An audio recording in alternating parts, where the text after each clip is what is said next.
मेडिस्टैंड अपनी बीमारी को समझिए। अस्सलाम वालेकुम ख़वातीन हज़रात, प्रोफेसर अजीज़ुर रहमान और मेडिस्टैंड अपनी बीमारी को समझिए।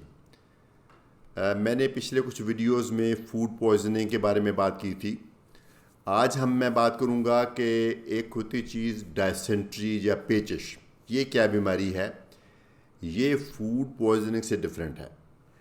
इसमें पेचिश में या डायसेंट्री में कोई जरासीम आप खाने के रस्ते लेते हैं, वो जरासीम उस वक्त जब आप खाते हैं उस वक्त इस पोजीशन में नहीं होता कि वो फौरी तौर पे पेट ख़राब हो, लेकिन कुछ देर के बाद आपका वो पेट में ख़राबी शुरू हो जाती है, पेट दर्द होती है, पेट में क्रैम्प्स पड़ते हैं और लूज़ मोशन लगने शुरू हो जाते हैं। लूज़ मोशन में कई तरह की किस्में हैं, या तो बिल्कुल वाटरी मोशन, बिल्कुल पानी की तरह बहुत ज़्यादा मकदार में होते हैं, जैसे कॉलरा में होते हैं, या एक टॉक्सिजेनिक ई कोलाई हैं उनमें होते हैं। वो जरासीम होते हैं वो, लेकिन वो बजाते खुद डायरिया नहीं कर रहे होते, वो आपकी बड़ी आंत की जो पानी बनाने की कैपेसिटी है उसको बढ़ा देते हैं और पानी को अब्जॉर्ब करने की कैपेसिटी को कम कर देते हैं। तो इंटेस्टाइन में बहुत सारी जो सिक्रीशंस हैं, वो बड़ी आंत पानी बनाती है, तो वो निकलना शुरू हो जाती है मोशन की ज़रूरत से। तो एक तो इसका ये नुकसान है कि पानी बहुत ज़्यादा ज़ाया हो जाता है। दूसरा, इसके अंदर इलेक्ट्रोलाइट्स, खाली पानी नहीं, इसके अंदर दो इलेक्ट्रोलाइट्स ख़ास तौर पे लूज़ होते हैं। एक का नाम है पोटेशियम, एक का नाम है बाइकार्ब। ये पोटेशियम और बाइकार्ब ख़ास तौर पे अगर बहुत ज़्यादा वाटरी मोशन लगे हुए हैं तो उसमें से ज़ाया होते हैं। तो इसका क्या हल है? इसका हल ये है कि आप ORS लें। ORS जो कई फॉर्म में आता है, ORS के अंदर पानी है और उसके अंदर आप ग्लूकोज भी डाला जाता है ताकि वो उसके अंदर जो सोडियम है, नमक है, वो अब्जॉर्ब हो सके, और उसके अंदर बाइकार्ब और उसके अंदर पोटेशियम होते हैं।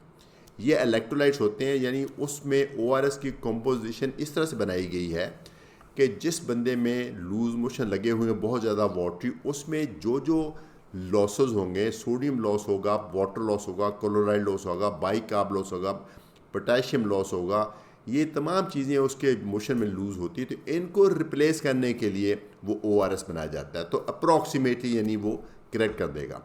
तो जितने ज़्यादा मोशन आ रहे हैं उसके हिसाब से ORS लेते जाएं। तो अगर तो खाली मोशन है, उल्टियाँ नहीं, फिर तो मेरे ख्याल में काफ़ी हद तक मसला ORS हल कर देगा। लेकिन अगर साथ में उल्टियाँ भी आ जा रही हैं तो फिर शायद आपको ड्रिप लगानी पड़ेगी। दूसरा, इसमें कई दफ़ा पेचिश में ब्लड भी आ सकता है। अगर पखाने में ब्लड आए, या पखाने की जगह पे दर्द हो, या पखाना करने के बाद यूँ महसूस हो जैसे आपकी रेक्टम जो है, जो मकाद है, वो खाली नहीं हुई, या पखाना करने के बाद कॉन्स्टेंट सी डिस्कम्फर्ट सी रेक्टम में रहे, तो ये सब चीज़ें इस चीज़ की निशानी है कि इंटेस्टाइन के अंदर जरासीम बहुत ने उन्होंने इन्फ्लेमेशन कर दी है और अंदर से छील दिया और ज़ख़म कर दिए हैं। तो ऐसे में एंटीबायोटिक लेना बहुत ज़रूरी है। तो एंटीबायोटिक कौन सा ज़रूरी होता है, इसमें यकीनन आपके डॉक्टर आपको गाइड करेंगे, लेकिन आम तौर पे जरासीम में जो दो तरह के जरासीम होते हैं हमारी इंटेस्टाइन में, एक है जिसको ग्राम नेगेटिव बैक्टीरिया कहते हैं, एक है एनारोब्स। तो अगर आपने इसको कवर करना हो तो ग्राम नेगेटिव बैक्टीरिया को आमतौर पे सिप्रोफ्लॉक्सासिन एक दवाई है, इस फैमिली की दवाई बड़े अच्छे तरीके से कवर करती है। और जो जो एनारोब्स हैं उनको मेट्रोनाइडोजोल, जो ये बड़ा अच्छा इफेक्टिवली कवर कर लेते हो। तो आमतौर पे ये दोनों दवाइयों की कम्बिनेशन दी जाती है अगर किसी को बाकायदा डायसेंट्री है। अगर किसी बंदे को लूज़ मोशन के साथ ब्लड आ रहा है, या म्यूकस आ रही है, या रेक्टम में पेन हो रही है, जिसको बोलते हैं टेनिसमस, वो हो रही है, और बार बार मोशन करने को दिल कर रहा है, तो उसको हम ये कहते हैं टेनिसमस। उसमें एंटीबायोटिक ज़रूरी है। आम तौर पे मुंह के रस्ते ही काफ़ी है, लेकिन अगर कोई बंदा मुंह के रस्ते एंटीबायोटिक ना ले पा रहा हो लेकिन अदरवाइज़ ज़रूरी हो, तो यही दोनों एंटीबायोटिक इंजेक्शन की सूरत में मिल सकते हैं। तो ड्रिप भी, अगर आपको ORS नहीं ले सकते उसका बदल ड्रिप है। अगर कोई बंदा को मुंह के रस्ते नहीं टॉलरेट होता, उल्टियाँ आ रही, तो उसका फिर एंटीबायोटिक इंजेक्शन की सूरत में।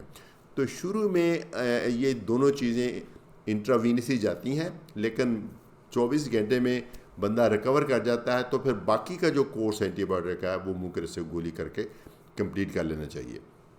एंटीबायोटिक के बारे में रूल ये है, गैर ज़रूरी नहीं खाने चाहिए, लेकिन अगर ज़रूरी हैं तो फिर ये एक लाइफ सेविंग मेडिसिन है तो फिर इसका कोर्स मुकम्मल करना चाहिए। यानी खाना एंटीबायोटिक बगैर वजह के खाना गलत है, लेकिन इसको आधा बीच में छोड़ना भी गलत है।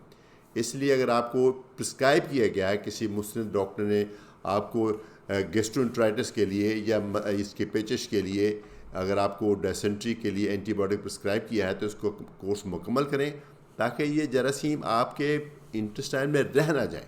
उससे क्या ख़तरा होगा कि वो फिर जरासीम निकलते रहेंगे, आपको ख़ुद को भी दोबारा हो सकती है वही इन्फेक्शन, और अनफॉर्चुनेटली सोसाइटी के लिए आप एक ख़तरा बने रहेंगे। वही जरासीम आप दोबारा किसी जगह से किसी और को भी दे सकते हैं। इसलिए ज़रूरी है कि आप अपना ख्याल करें और अपनी फैमिली का और अपने तमाम इर्द गिर्द लोगों का ख्याल रखें और अपना इलाज मुकम्मल करें।